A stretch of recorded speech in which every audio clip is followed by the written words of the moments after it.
Albert Einstein a dit, la théorie, c'est quand on sait tout et que rien ne fonctionne. La pratique, c'est quand tout fonctionne et que personne ne sait pourquoi. J'ai l'impression qu'il parlait de l'Europe et de la Chine. Surtout de la Chine qui fonctionne, mais personne ne sait pourquoi. Oui, mais c'est vrai que le Parti communiste chinois est le parti au pouvoir. C'est un fait. C'est vrai aussi que la Chine n'était pas un pays doté d'un système multipartite. Donc le PCC est effectivement le parti unique au pouvoir.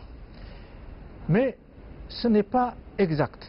En réalité, le PCC ne gouverne pas tout seul. Il gouverne avec 8 d'autres partis démocratiques. La Chine a construit un système de coopération multipartite.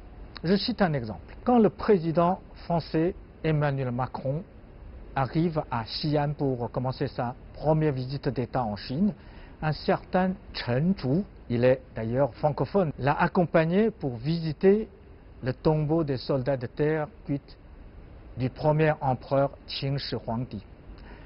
Chen Zhu n'est pas communiste, mais le président du Parti démocratique des paysans et des ouvriers. Il a été élu vice-président de l'Assemblée populaire nationale. Il y a aussi des ministres non communistes dans le gouvernement actuel. Comme dans le gouvernement de Macron, il y a aussi des membres des autres partis. Mais j'avoue volontiers que le PCC joue le rôle principal et surtout irremplaçable. Je voudrais faire remarquer une énorme différence entre un parti occidental et le Parti communiste chinois.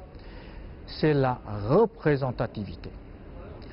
En France, un parti au pouvoir comme le parti La République en marche de Emmanuel Macron n'a qu'en général quelques dizaines ou de centaines de milliers d'adhérents.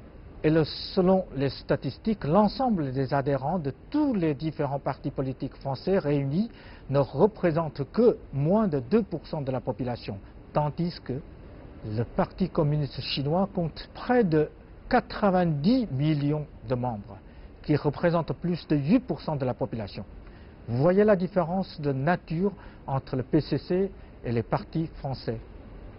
Attention, en Chine, chaque année, il y a plus de 20 millions de Chinois qui demandent l'adhésion au PCC.